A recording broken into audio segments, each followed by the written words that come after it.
Okay, now we have our 9 factories. We will need to link them to the launch pad so that we can begin moving materials back and forth between the factories and the storage bay. So you can either click on the facility, click on its links, and tell it to create new, and click on your launch pad. Or the easier way is hold down your control key, click on the facility, click on where you want it to go.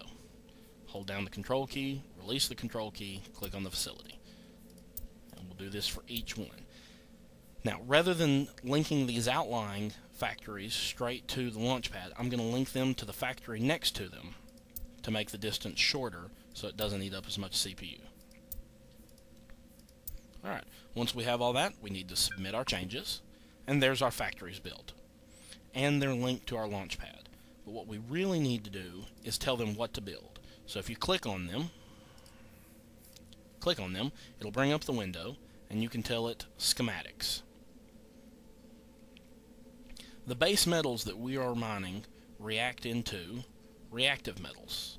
So we will select reactive metals and install that into this factory. Once you install a schematic, it will tell you what it's producing, what the input is, and how long the cycle is. Right now it's showing us that our reactive metals that we're producing are not routed, so you'll want to click those, tell it to create route, and go to the launch pad. And we'll repeat this for each factory. Now, you can single click the factory, single click the schematic, select it, single click install, single click route, create route, single click on your spaceport, and single click on create route. But that's a lot of single clicks and a lot to do it. So the quick way to do it is double click on your factory, double click on what you want produced, double click on the product to route it, and double click on where you want it to go. So I'm going to finish up doing that on all of these real quick.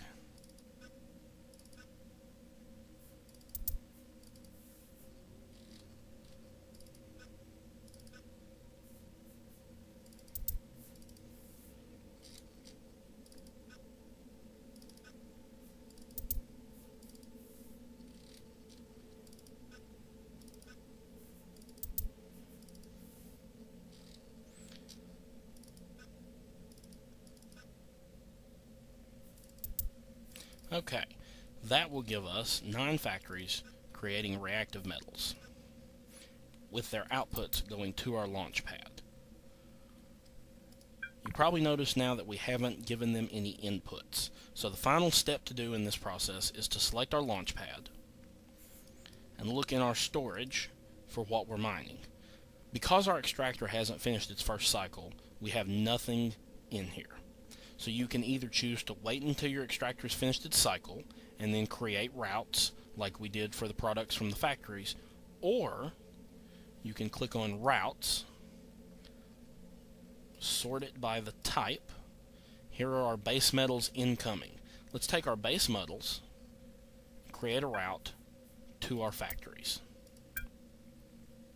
Then when we go back to our launchpad routes, you can see that we have our base metals incoming, our reactive metals that we've created incoming, and down here in the bottom, our base metals are outgoing.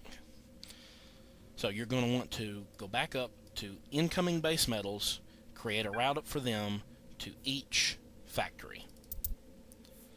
I'm not going to do that for this tutorial because I don't want to waste the time, but once you have routed the output 9 times, once to each factory, your colony is ready to go. Every few days, you'll need to take your launch pad, click on launch, and it will show you here the items found on the launch pad. You'll drag them to the center to be transferred, and you click on export from planet. That will show you then what you have exported in the Planetary Customs office. As always, don't forget to submit your changes. So now we have an effective colony set up. It'll be producing reactive metals. They'll need to be refreshed on its extractor once a day, and probably every 2 to 3 days your customs hangar will need to be emptied into any Omega tab. If you have any questions, feel free to give me or Carniflix a holler. This has been PI Tutorial with Lycanthus.